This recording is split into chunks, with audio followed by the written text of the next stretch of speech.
Alexander. I'm almost done with my PhD in biomedical engineering, but I'm employed in physiology and pharmacology.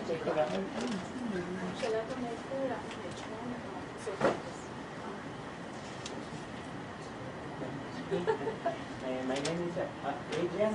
I am a postdoc in chemistry department. I'm in J1.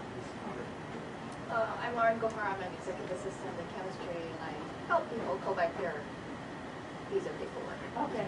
Now, of the folks who said that they have J status, are any of you subject to the 2-year home residency rule? Oh, you are, and it says it right in your visa.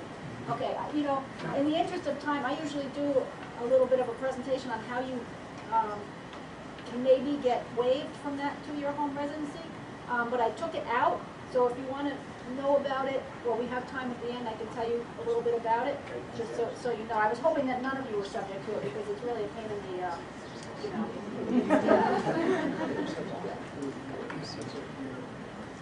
All right, so I'm stuck with this animation, so just bear with me. All right, so what I'm going to talk about is what I see as, in my practice, as the typical path to a green card in academic institutions. So most people, like many of you, start in student status. In F status, you get your education here, and then many of you get OPT, which is optional practical training, which is that 1-year period after you graduate when you can have free market employment. And then a lot of people go to J status. You don't have to go to J status, but many people do, especially if they're in the sciences. And hopefully you're not subject to that 2-year home residency rule. Okay.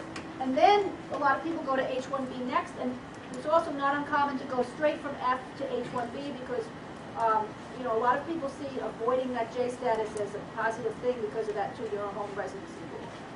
And then people who want their green cards, which is employment-based permanent residence. Whenever I say permanent residence, it's the same thing as a green card.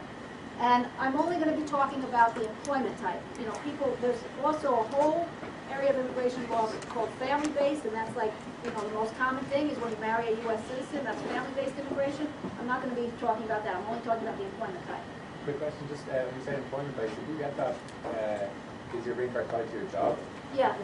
Well, as in if you leave that institution, go to another one, that's a whole complicated question, but what it means is that the employer sponsors you. Yeah. And depending on where you are in the process, it's possible to leave before you get the green card, but that's a very technical issue. So you are, I mean, the law has tried to find ways around people being stuck to that employer because it's a little unfair. So there are, in some circumstances, ways you can sort of separate yourself from that employer.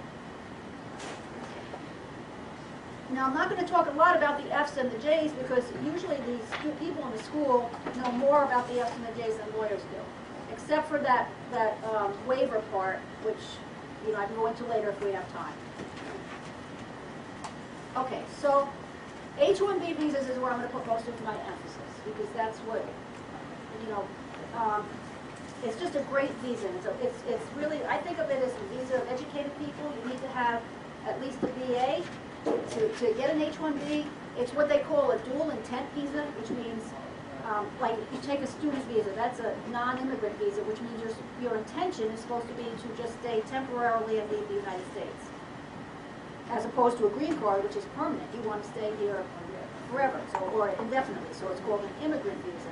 H-1B is dual intent, which is very, very convenient because then when you go to apply for the green card, you're free to travel because you haven't violated any law. Like if you, for example, let's say you have a student visa and you apply, you start the process for a green card and you travel and you come back in with that student visa, you're going to have, they're probably not going to let you back in because the intents don't match. You're holding the student visa and saying my intent is temporary, yet they know from their system that you've applied for your green card, so your intent is no longer temporary.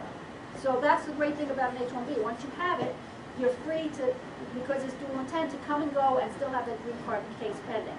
So that's why I tell a lot of people, the best thing to do is to switch to H-1B before you start the green card process, or you're going to be very limited in your ability to travel internationally. All right, so what are these things? So legally speaking, you need to be the professional level workers coming to the United States to work in a specialty occupation. And what's a specialty occupation?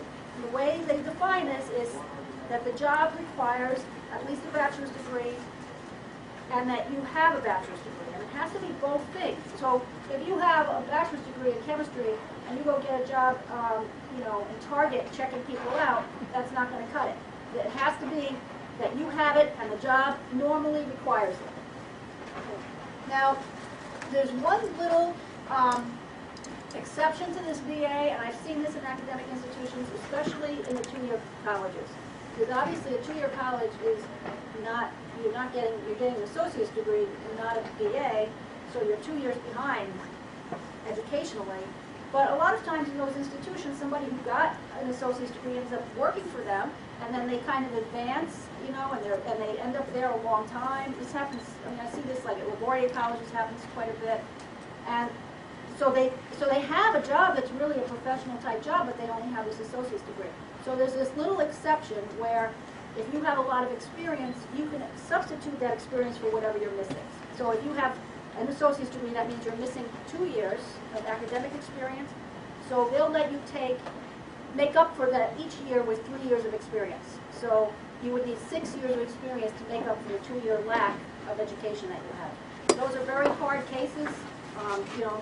CIS immigration is, very tough on those cases. You have to have letters showing that the experience was really relevant. But it's an option if you have a great job, but you don't technically have to be at. All right, so the regulations say what these specialty occupations are. At least they have a list of them. And what I see quite a bit, and what a lot of people in academic settings are research associates, and that's a pretty clear H-1B job. There's no doubt about that. And then there's a whole bunch of other ones. They're listed there. Chemists, engineers, teachers, architects. Okay, but what happens if your job is not on that list? That's where a lawyer becomes creative. And really, what it is that the Department of Labor keeps like a database of jobs. And you go in there and you find one that sounds like what you do, and then they rate those jobs. And there's something called an SVP code on the bottom, and depending on what that code is, really what it is they want a code between 7 and 8, and that means that they think this job requires a BA. So a lawyer is looking to try to fit you into one of those categories. So let me give you an example of a case that I had while I was at RF. There was somebody who, she had a BA, and what they called her was an administrative assistant. That's the job title that they used, and that's the title that they gave us when they gave us the information to apply for an H-1B. And I knew that an administrative assistant was never going to get past them because that's not a job that normally requires a college degree. So I called the person and the supervisor, I talked to them, and by finding out a lot of details about this job, it became clear that this person had a lot of responsibility for trying to raise funds from alumni, and she did a lot of writing of stuff that was materials that was going to go out to alumni to try to get money. So I went into that database and found a fundraiser, public relations type person, and that's what we turned her into. And so it's taking what you have and making the most out of it. It's really how you describe that job. Okay. All right, so now you can get these H-1Bs in, the most you can have is 6 years, but they only give you 3 years at a time, and then you have to renew. So they're 6 years, and you can, this is a big legal term, but recapture time spent outside of the United States. So let's say you work in the academic world, and August is a slow month, so, and you have 4 weeks of vacation, so every August you go to your home country.